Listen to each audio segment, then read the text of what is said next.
Hornet Nation. This is Ms. Minton, and I'm back with another Hornet life hack. This screencast is all about planning for success. So we did it. We finally made it to our hybrid schedule with everyone who's coming back to the building actually in the building. We finally got past just the freshmen and seniors and got those sophomores and juniors in school. So that's very exciting that we reached this milestone, but it is a big change. And maybe you're feeling a little bit like this after a week of the hybrid schedule. Maybe you're still a virtual learner and you just found it really draining to attend all of your classes in Google Meets on Tuesdays and Thursdays. If you're really living your best life in this hybrid schedule and the whole 2 days of school that are kind of intense days and then the 3 days of asynchronous time, if that schedule is really working for you, awesome.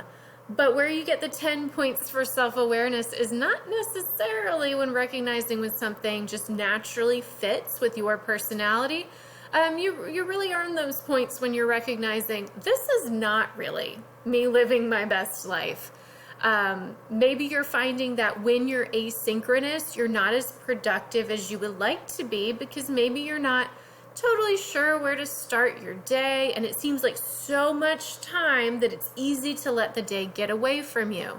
So if you're feeling more like the person who is maybe not automatically super productive and thriving with a lot of just open space to get things done, this screencast is for you.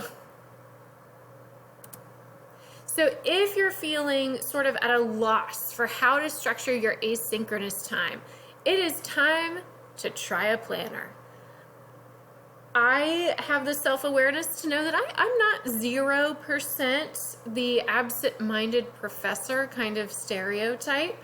So a planner is really key for me. It's really been a game changer for me in terms of getting organized and staying on top of things and not letting things fall through the cracks. So here's a picture of my actual planner. This is from a few weeks ago. So if you're one of my students, you might be thinking, oh my goodness, cell respiration, that was a while ago.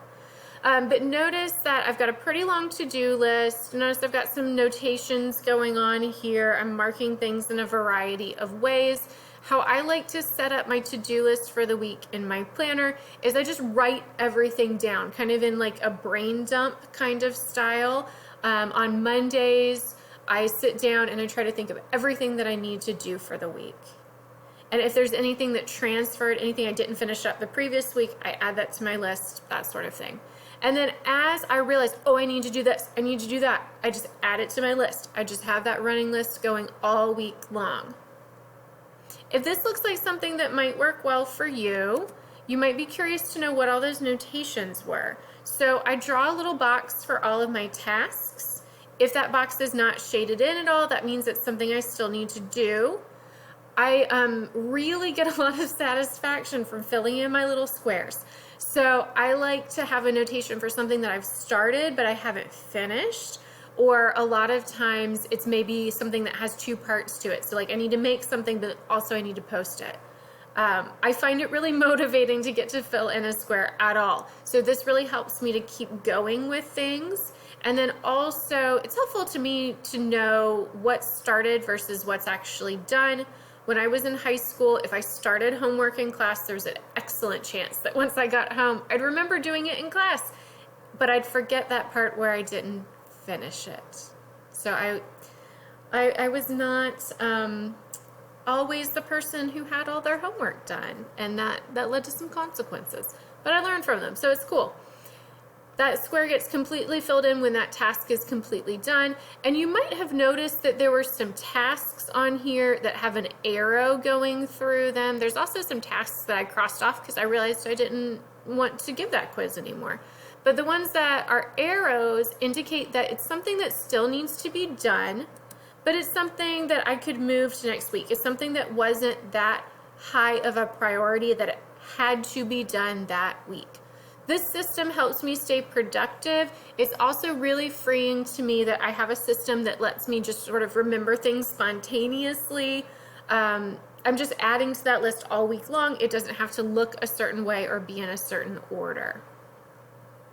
If you're not a physical planner person, use your Notes app. So this is the same list that's currently in my planner, although I think I've added some things since I typed this. So that's in the Notes app on my phone. So if your phone is your life, maybe this makes more sense for you, that you're going to use your Notes app, or you're going to research productivity apps and find one that works well for you. As you complete tasks, you could add a little checkmark emoji to show that it's done, or you could just delete them from your Notes app. I could see both of these things being very satisfying to either watch that list shrink or watch all those check marks accumulate as you go through your week. Kind of like how I love to see all my boxes that at the beginning of the week were empty start to get filled in. That brings us to the end of this Hornet life hack, which means that I get to fill in part of a box. So until I see you, take care, protect the nest. See you soon, Great Mills.